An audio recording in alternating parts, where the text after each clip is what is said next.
swipe, shift, shift, cook, yeah, swipe, swipe, swipe, whoop, whoop, shift, cut, nice, shift, whoop, whoop, whoop, whoop, swipe, swipe, swipe, base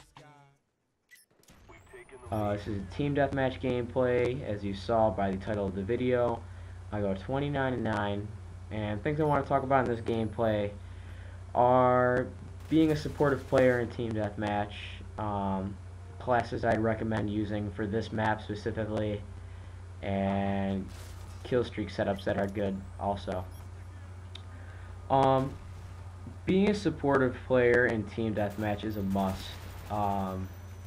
There's a reason why it is called team deathmatch, and it's called that because you're playing with 6 people and not by yourself, which means you're going to need the help of everybody on your team to win the game.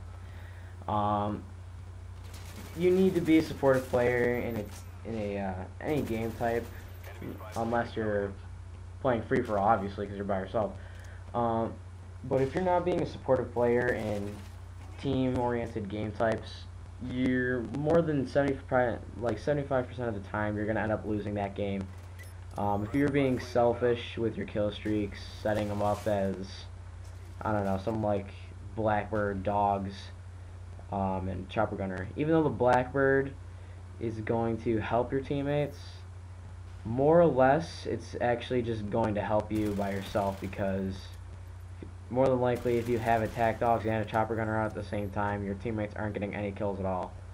I mean, you just don't want to be that dickhead in the lobby that's just killing everybody on their team, not letting anybody on your team get any kills. On this gameplay, I am using 2 different classes. The perk setups are the same for both classes, so I'll just go over those first. It's going to be Lightweight Pro, Sleight of Hand Pro, and just plain Ninja, because I really don't play Demolition enough to get that Pro.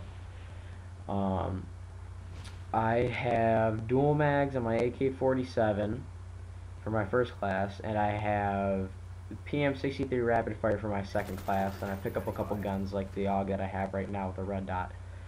Equipment that I'm using this game is C4, obviously, because I'm going to talk about that in the gameplay. C4 is by far my most favorite equipment. In my opinion, I think C4 is the best because it has way more universal uses than, say, a Claymore, just because when you really think about it, a C4 is a Claymore. If you put a C4, say, like up on a ceiling, and you're just watching that general direction, you can just detonate the C4 when the person walks through that doorway. And, I mean, obviously if you're used to planting a Claymore and just camping in the corner looking out a window like a noob, then, I mean, you're not going to understand what I'm getting at. But, when you really think about it, you can have 2 Claymores, and it just, I mean,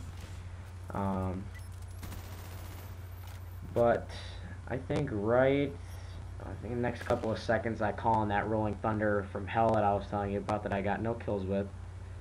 And this kid right here that I just got the headshot on, every time you've seen me up on the top of that staircase right there, that's the kid I've been killing. And lag.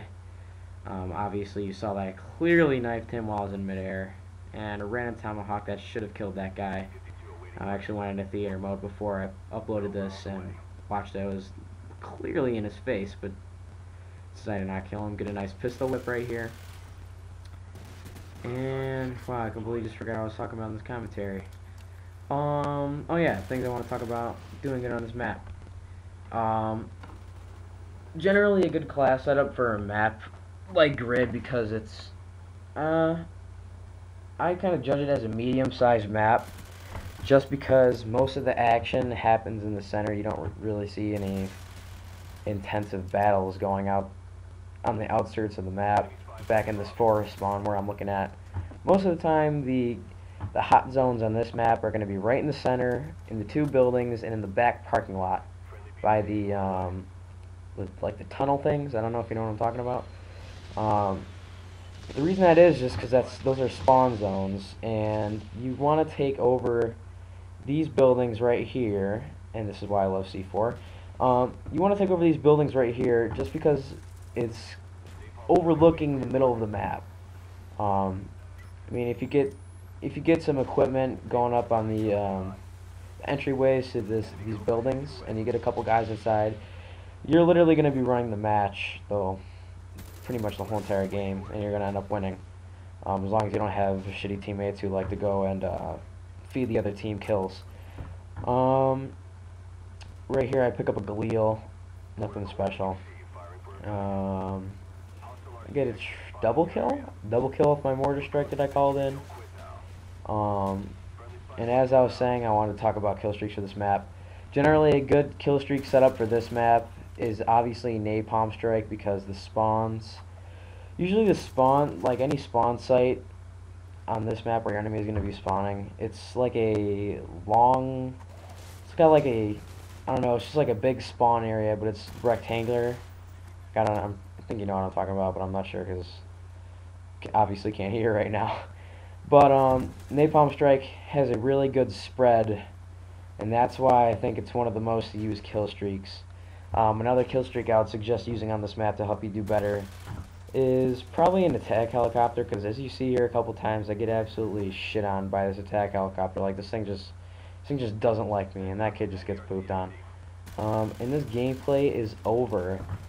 I'm going to be starting up a new series. I'm going to call it Strategize. I'm going to go over a couple of the maps, hot zones on the map where you need to be controlling, how to do better on the map, class setups that I personally use. But until then, rate, comment, subscribe, thumbs up,